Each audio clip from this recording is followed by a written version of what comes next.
Welcome to the Grower Pesticide Safety course. This is Chapter 17, Pesticide Fires.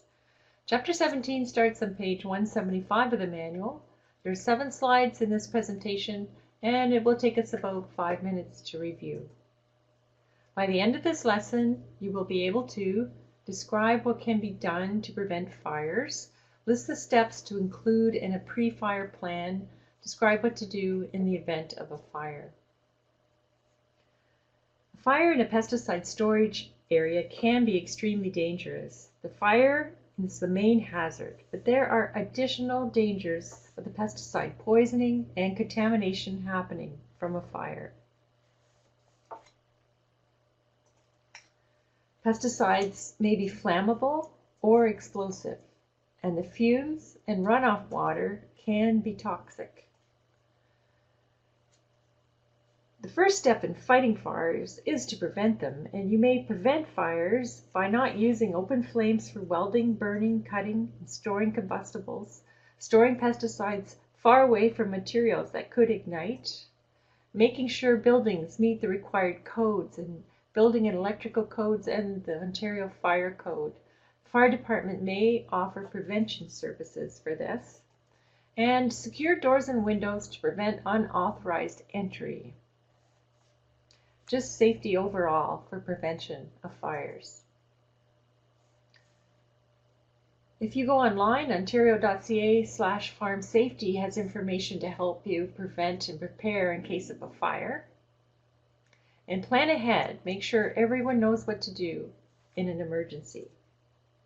Preparing for the possibility of a fire, you will have a greater chance of reducing health hazards and environmental contamination and any long-term severe trauma and incidents from the fire. Now we have 10 points here about pre-fire planning. If a fire does occur though, first get people and animals away from danger, and then don't fight the fire yourself, and of course call 911 and tell the dispatcher that pesticides are on site. But let's look at some pre-fire planning that we can do. We'll start with one. The first one is to inform the local fire department that you store pesticides. In case of a fire, the firefighters can be prepared, know where your pesticide storage is, and know where to concentrate their efforts in containing that contamination to the pesticide storage building. Store all your pesticides in one area. This makes it easier for them to respond. Make sure every door to that storage building has a sign on it with the words pesticide storage or chemical storage, authorized persons only, to clearly identify that for the firefighters. Keeping an up-to-date inventory. If you know the quantity in there that might be on fire or the actual products that are burning, that gives the scientists and the first responders information about what they're dealing with from a hazard toxic concern. Now you need to notify people when there's an emergency.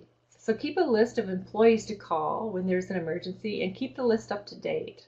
So whether you have it in your phone or it's listed somewhere so you can get to it quickly, and tell all your employees who they would call when they see a possible fire starting. You want to keep that fire extinguisher near the storage area if you can respond to the fire quickly and prevent any major fire from happening. Number 6, map a floor plan of the storage building and the surrounding area. You're probably wanting to do this for the whole farm, making note where there are water sources and access routes, and you can share that with your fire department. Make a plan for dikes and drainage so that fire runoff water from the fire doesn't enter any waterways. So if you have somebody with a backhoe that could respond quickly in case you had an emergency, that's always a good number to include on your list of contacts in case of emergency.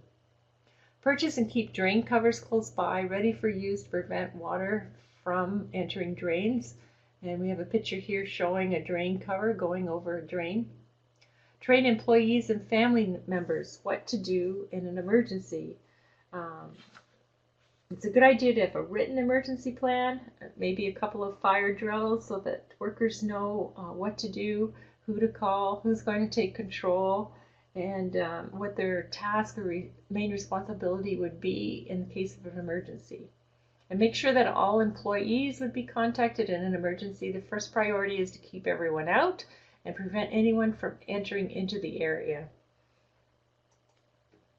If a fire occurs, initiate your plan. You're well prepared now. Evacuate the area first, get the people out and the animals away. Call 911, tell the firefighters about the pesticides on the farm and any other toxic materials you may have. Any fire, spill, or theft that involves a pesticide must be reported to the Spills Action Center, so remember to do that. Fire and Emergency Map. There is now a resource online. Farmers can use the Agricultural Information Atlas developed by the Ontario Ministry of Agriculture, Food and Rural Affairs to create a fire and emergency map. Customize a map to your farm, label the map, put on your pesticide storage. You could put on access routes for the fire department and any sources of water.